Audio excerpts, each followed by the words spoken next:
一般銀行嘅按揭咧都係會借 up to。Hello， 大家好，我係 Ophelia， 歡迎翻到嚟我個 channel。咁今日好開心咧，同大家咧去分享一個最新嘅 topic 啦，就係啱啱幾日前咧，英國政府先係出咗最新嘅 budget 啦，2021年嘅。咁所以咧，今日咧就同大家分享下點樣可以用5% 嘅首期咧去買一間英國嘅樓。如果大家對於英國買樓係有興趣咧，就記住 like 同埋 subscribe 我個 channel， 加埋隔離個鐘仔，咁你就唔會 miss 咗咧我每個星期四出嘅新片啦。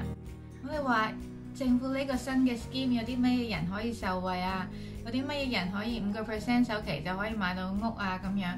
咁其實咧話俾大家聽，所有人咧都可以用呢個新嘅計劃咧，5% 首期就可以買到新屋。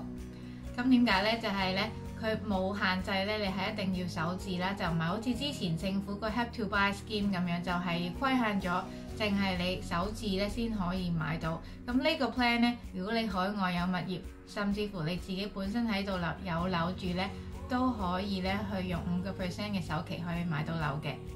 咁政府唯一嘅規限咧，淨係話咧，你嘅間屋嗰個價錢咧唔可以高於600K，即係話咧唔可以多過呢個數，即係600K。以下嘅屋咧，你就可以用呢個計劃咧去買得到。而且咧，根據 Rightmove 嘅一個嘅 survey 咧，佢就話咧，英國嘅86% 嘅屋咧都係喺呢個嘅數目字樓下嘅，即係話咧，英國裡面86% 嘅屋咧，你都可以根據呢個 scheme 咧可以去買得到嘅。咁你話點樣先可以攞到銀行95% 嘅按揭啊？嗰啲銀行會唔會借咁大個數目字俾我呢？咁樣咁呢個就視乎你喺英國嘅做嘢嘅人工啦。一般銀行嘅按揭咧都係會借 up to 4 times 或者係4.5 times 嘅人工啦，4至5倍嘅人工俾你嘅。即係話咧，如果你人工係賺100K 一年嘅話咧，佢就會借到俾你400至450K 嘅錢俾你去買屋啦。咁所以啦，你睇到如果你要買一間咧，譬如係500K 左右嘅屋嘅話咧，你一般咧係需要有起碼100K 以上嘅人工咧，銀行先會去借到呢筆咁大嘅數目俾你嘅。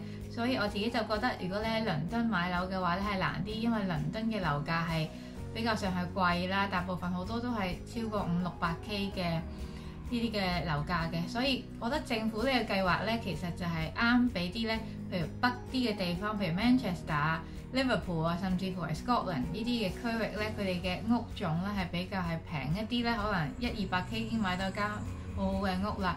咁你俾個首期可能係10K，可能10K 都唔使嘅錢啦。咁但係咧，銀行如果借咗嗰嚿錢俾你，你就可以買到一間屋住啦。咁其實係政府係想幫一啲比較係有低資產啲嘅人咧，佢可以上到車咁樣啦。咁所以呢樣嘢大家要留意啦。同埋咧，頭5年咧，根據呢個計劃咧，你可以咧去選擇去 fix 咗你個 interest rate 嘅按揭嘅，即係話頭5年都可以係唔變嘅按揭嘅 interest rate。即係話如果你個 interest rate 如果升咗嘅話咧，你都係唔需要俾貴啲嘅 interest rate 啦。但係大家都要留意翻啦，如果係之後樓價會跌嘅話咧，亦都係有機會咧係變成負資產嘅。所以呢個都係一個嘅 risky 嘅位啦，我會話。咁有啲咩銀行咧有參加到呢個按揭嘅計劃咧？咁其實好多大嘅銀行咧有幾間咧都有參加到嘅，譬如匯豐啦、HSBC 啦，另外就係 NatWest 啦、Lloyds、Santander、Barclays 呢啲咧都係由4月開始咧就可以咧去俾到呢個95% 嘅按揭俾買家噶啦。另外啦，遲啲咧佢亦都係話 Virgin Money 咧都係會參加呢個計劃嘅。咁但係呢樣嘢咧就係未確定嘅。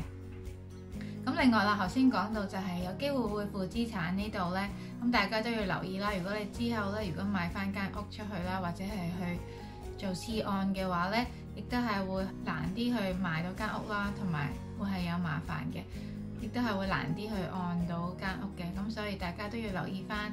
咁你話啊，嗰個印花稅個釐印費嗰度又係點計啊？咁樣其實根據政府最新嘅 budget 咧，佢就係話咧，呢個免呢個印花稅呢個 stamp duty tax 咧，就係可以去到今年21年嘅6月30號嘅。即係話咧，你喺今年6月30號之前咧去買到間屋嘅話咧，首500K 咧，500萬咧係免印花稅嘅。咁呢個大家都係一個天大嘅好嘅消息啦。如果你諗住咧係呢個時間係買樓嘅話咧，咁就最好不過啦。咁另外如果係500K 樓上又點計呢？ 500K 至到去925K 咧，就係要俾5% 嘅stamp duty 啦。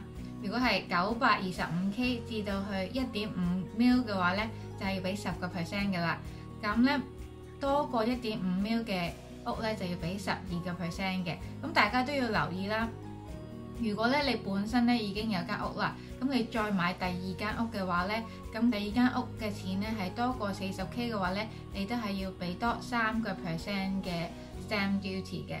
大家就要留意啦。如果你而家買樓，你買第二間樓嘅話咧，你就係要俾多3% 嘅釐印費啦。7月1號之後又點啊？7月1號之後咧就會去翻原本嘅 stamp duty 嘅模式啦，即係話咧首300K 嘅屋咧都係免咗個 stamp duty 嘅，之後咧就要去計翻個 stamp duty 嘅費用啦。咁如果大家都想知道多啲 stamp duty 嘅消息咧，我都可以下次咧再同大家分享。